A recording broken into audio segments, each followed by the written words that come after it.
క్రైస్తవులు ఆరాధించే దేవుడున్నాడే, హీఈస్ ఏ హోలీ గాడ్. ఆయన ఎంతో గొప్పవాడు. ఆయన్ని నమ్ముకున్న వీళ్ళు ఇలా జీవిస్తున్నారంటే రోషం, చీము, నెత్తురు ఉండే క్రైస్తవుడికి వాక్య భయం అనేది ఉంటుంది. అబ్రహాము వాక్యం ఉండదు, దేవుని సన్నిధి ఉండదు. అందుకనే కదా కీర్తన 128 చెప్పాడు. చదవమ్మా. At the first beginning of the word of God, Jehovah యందు భయభక్తులు కలిగి. చూసారా, ఒకసారి మన ఫ్యామిలీ లైఫ్ ని చెక్ చేసుకుంటున్నామా?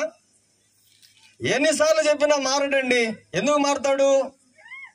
అసలు వాక్యం ఉంటే కదా మారేదానికి. నువ్వు తలకాయ పగలగొట్టుకున్న వాక్యం అతనికి ఎన్నిసార్లు చెప్పినా ఎందుకు మారడంటే, అదే జీవితం. నాకు 10 ఎకరాలు ఉంది, నాకు 100 బిల్డింగ్లు ఉన్నాయి, నాకు మంది మార్బలం ఉంది, నాకు చదువులు ఉన్నాయి, ఆస్తులు ఉన్నాయి, ఉద్యోగం. దేనికవి? What will a profit a man?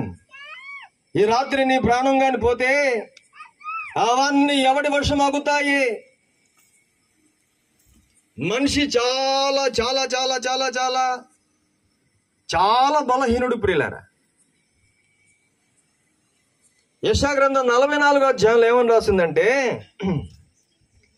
ఒక మాట రాసింది ప్రియులారా, 3వ వచనంలో, నేను దప్పిగల వాని మీద నీళ్లను, ఎండిన భూమి మీద ప్రవాహ. చూసారా, నీకు దేవుడు అంటే ఇప్పటికైనా ఆసక్తి ఉందా లేదా చెక్ చేసుకో. నేను 15 సంవత్సరాలు విగ్రహం చేశా. రాళ్లకు మొక్కా, రప్పులకి మొక్కా, కొండలెక్కా, మాలలేసా, వస్త్రాలు మార్చుకున్నా. ఈ బ్రతుకే మారలేదు ప్రియులారా. ఎవరో ఒక ఆయన చెప్పాడు, యేసుక్రీస్తు దగ్గరకు వస్తే నీకు నెమ్మది, సంతోషం, సమాధానం, నీకు రక్షణ వస్తుంది.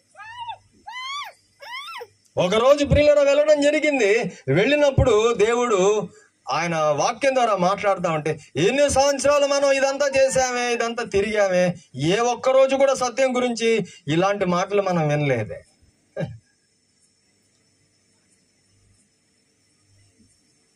ఇక్కడ అంటాడు దేవుడు, దప్పిగల వాళ్ళ మీద, ఎండిన భూమి మీద నీకు దేవుడు గురించి తెలుసుకోవాల్సిన ఎక్సైట్మెంట్ నీకు కానీ ఉంటే దేవుడు నిన్ను జ్ఞాపకం చేసుకుంటాడు.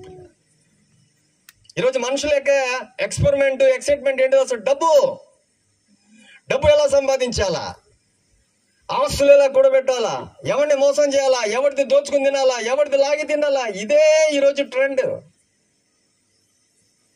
ప్రతి దానికి ఒకరోజు తీర్పు ఉంటుంది.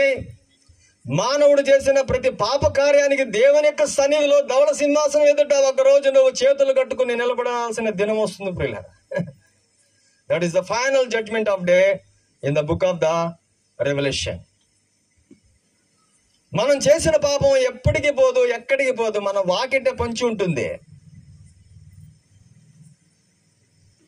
దేవుడు అంటాడు, ఆ దేవుడి గురించి మనం ఎప్పుడైతే ఎక్సైట్మెంట్ ఉంటుందో, ఎప్పుడైతే మనం తెలుసుకోవాలని ఆశపడతామో, మన జీవితాన్ని దేవుడు మారుస్తాడు. అబ్రహాం ఎక్కడ కూడా తప్పుడు దారులు వెళ్ళలేదు, మోసాలు చేయలేదు. క్రైస్తవులు కొంతమంది ఎంత నెమ్మదిగా ఉంటారో తెలుసా? లంచాలు తీసుకోరు, దొంగ మాటలు చెప్పరు, మోసం చేసేదానికి ఇష్టపడరు, 10 రూపాయలకి వడ్డీ అసలు మార్చరు. ఎవరైనా క్రైస్తవుల్లో 10 రూపాయలు వడ్డీకి మారుస్తా ఉంటే మీరు నిత్య నరకానికి వెళ్తారు. రాసి పెట్టుకోండి బైబిల్ అట్ట వెనక. ఒకటే చెప్పాడు దేవుడు, శరీర కార్యములు స్పష్టమై ఉన్నవి. నేను మళ్ళా చెప్పాను మీకు క్రైస్తవుడు అంటే ఈజ్ ద హోలీ. క్రైస్తవుడు అంటే ఒక సాక్ష్యం, క్రైస్తవుడు అంటే ఒక నెమ్మది, క్రైస్తవుడు అంటే ఒక సత్యం ప్రియులారా. క్రైస్తవుడు రోడ్డు మీద వెళ్తా ఉంటే, సమాజంలో తిరుగుతా ఉంటే, వీడు క్రైస్తవుడు, ఈమె క్రైస్తవురాలు, ఎందుకంటే క్రీస్తును కొలుస్తా ఉన్నామే. వీడు క్రీస్తును కొలుస్తున్నాడు కాబట్టి వీడిని మనం నమ్మొచ్చు.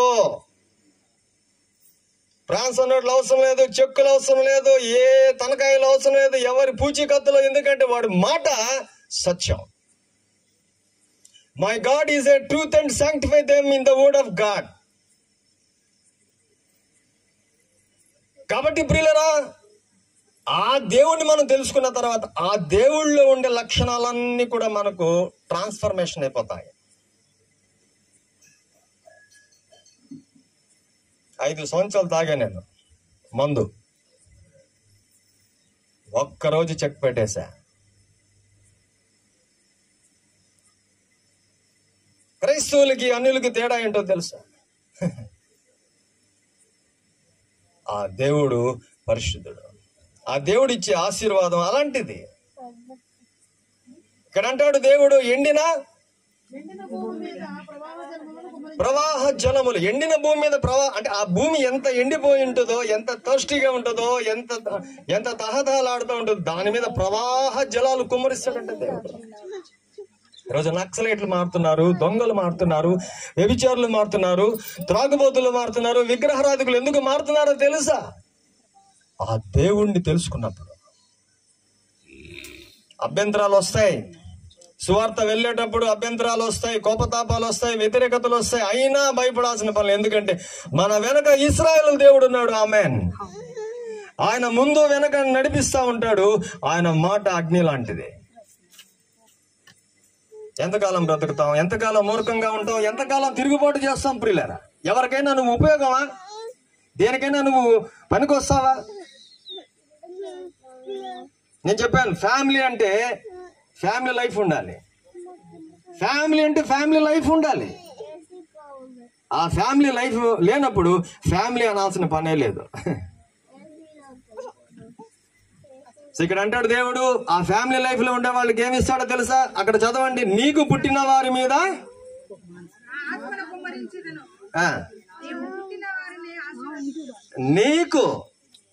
నీకు పుట్టిన వారిని నేను